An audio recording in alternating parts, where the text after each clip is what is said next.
Aucune chance d'échapper aux mâchoires du grand blanc. Son attaque est toujours fulgurante. La preuve.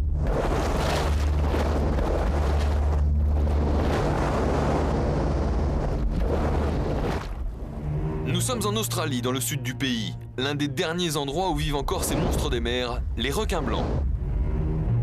Le requin blanc, c'est l'animal mythique, c'est le plus grand, le plus beau, le plus fort et aussi le plus rare. C'est un animal malheureusement en voie de disparition, il a été énormément pêché. À sa naissance, il mesure déjà 1,20 m et le plus gros qui ait été pêché, il devait mesurer 8,50 m de long. Pour 4 tonnes de poids, Roch Pescadère est l'un des seuls caméramans français à avoir pu filmer et donc approcher des requins blancs. Une réelle prouesse. Quand on veut voir un requin blanc, il faut faire partie d'une expédition, d'un charter. Il faut appâter la bête pour qu'elle sorte de son trou. C'est pas évident, c'est pas une rencontre que l'on fait naturellement. Et c'est ce qu'ont fait ces plongeurs. Ce jour-là, ils voulaient tester une nouvelle combinaison anti-requin. Impossible car trop dangereux de vivre l'expérience eux-mêmes. Alors ils utilisent un mannequin. Dans l'eau, rôde une bête de 5 mètres, son poids, 2 tonnes. Les dents d'un requin blanc de cette taille doivent mesurer 4 cm de long à peu près, elles sont tranchantes comme des rasoirs. Et surtout, quand le requin blanc referme sa mâchoire, vous avez plusieurs tonnes de pression au centimètre carré. Mais ça n'inquiète nullement ces plongeurs. Pour attirer le requin, ils jettent à l'eau morceaux de viande et litres de sang. Ils peuvent maintenant envoyer à la mer le cobaye, équipé d'une combinaison qui est donc en cotte de maille. Dès lors, il ne faut attendre que quelques secondes pour observer l'attaque.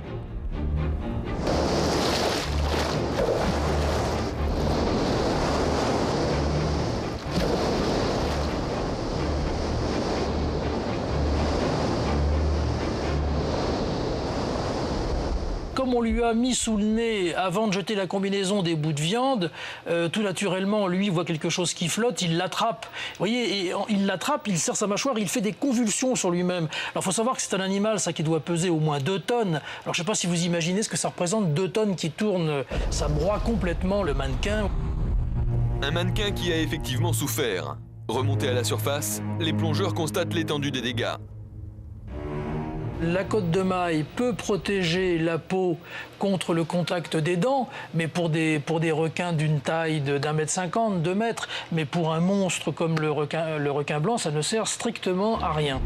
La combinaison est coupée sur plusieurs centimètres, lacérée en de multiples endroits. Le requin, en moins de 4 secondes, l'a littéralement déchiquetée, alors que pour lui, elle n'avait aucune saveur. Imaginez donc un homme à l'intérieur.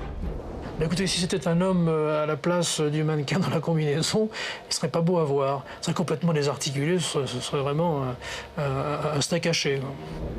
Alors que faire? Comment côtoyer ces monstres? Pour les plongeurs, existe-t-il des parades anti-requins blancs?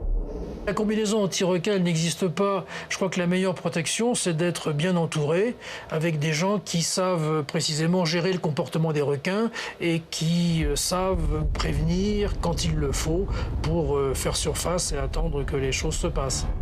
Entre l'Australie et l'Afrique du Sud, aujourd'hui, il reste à peine quelques milliers de requins blancs. C'est peu, ils sont rares, vous n'avez donc que peu de chances de les croiser lors de vos baignades. Tant mieux.